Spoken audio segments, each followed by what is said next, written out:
Today, we'll be discussing habits or behaviors I had to unlearn to survive in medical school.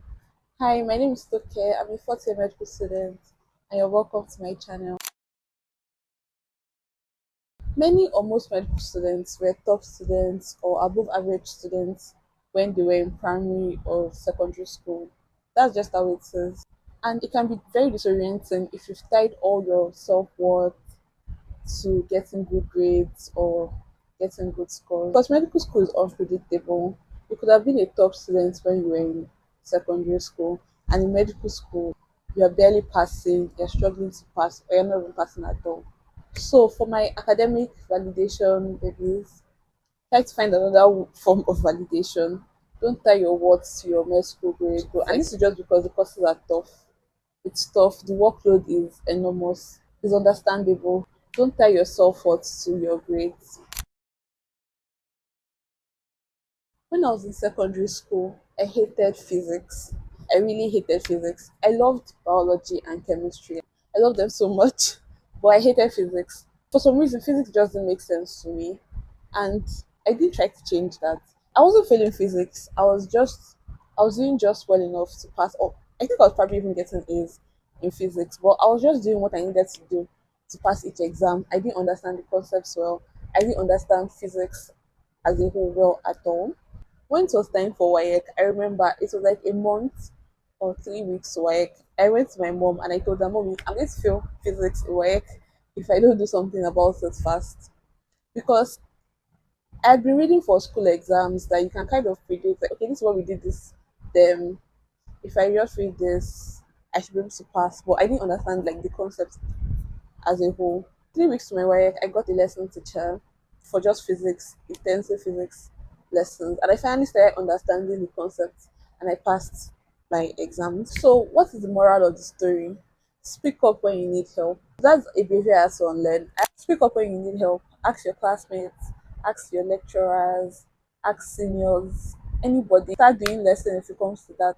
But don't just be comfortable in not understanding the concept. If you're smart enough to trick everyone, then maybe you deserve to be here. This is something I used to tell myself every time I got an academic opportunity or some sort of recognition that I felt like I didn't deserve. I don't need it as much anyways nowadays, but I used to have to tell myself, okay, if you manage to trick all these people into believing that you deserve to be here, maybe you deserve to be here. I'm intimately familiar with imposter syndrome. I work hard. I know I work hard. So why do I shy away or get nervous or feel undeserving when the results of that hard work is finally being shown to everyone? I know there are a lot of people in this boat too. And so to them, I'll say it again. If you're smart enough to trick multiple people, lecturers, senior colleagues, you're smart enough to trick institutions into believing that you deserve to be in a particular role or you deserve a particular opportunity, then maybe you actually deserve it. Imposter syndrome is going to stop you from taking advantage of opportunities because you feel like you can't do it. Like you're going to mess up because you don't deserve that role. Embrace the opportunities, embrace the recognitions. You've worked hard, you deserve to be here. It took me a while to realize that I honestly can't study well in libraries. They're just too quiet and serious. I want to be able to listen to music while I read, or eat my plantain chips and berry glass, or read some words aloud. And I can't do that in the library. And I also realized that no one is forcing me to read in the library. I don't have to read in the library. I don't have to read in school because those things don't even work for me. And no one really cares, to be very honest. Like I will always say, the end justifies the means. Don't keep trying a particular study method that you know does not work for you just because it works for other people and you think it should work for you. I'm very dead with medical school. Don't keep trying it.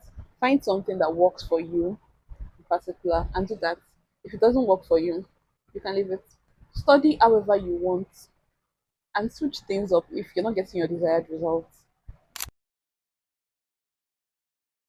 I recently saw a video on TikTok where a woman was talking about something that someone had told her. The person had said, "Oh, I'll go vegan but bacon." And she told the person, "Go vegan but bacon." And this got me thinking about something. Your need for perfection may be limiting you. I would study, but the slide is 50 pages of tiny, tiny words, and I'm honestly not even in the headspace to try absorbing all that information. That's perfectly valid. And you're right, you'll probably not be able to absorb all that information. But try doing 5 pages, and the next time you need to read, you would have 5 pages less to read. Oh, I'll go to the gym, but I'm not really sure I'll be able to get a good workout in. Okay, do 10 minutes on the treadmill. It's better than not going to the gym at all. So the moral of this whole story is show up anyway. Especially in medical school, I've realized that little efforts add up over time. So don't let your need for perfection limit you. Show up, do what you can do, and leave it. It adds up over time. Thanks for watching this video and listening to me talk through my feelings, basically. I hope you learned something. Please subscribe to this channel for more content like this and check out my other social media pages. Thanks for watching. Bye.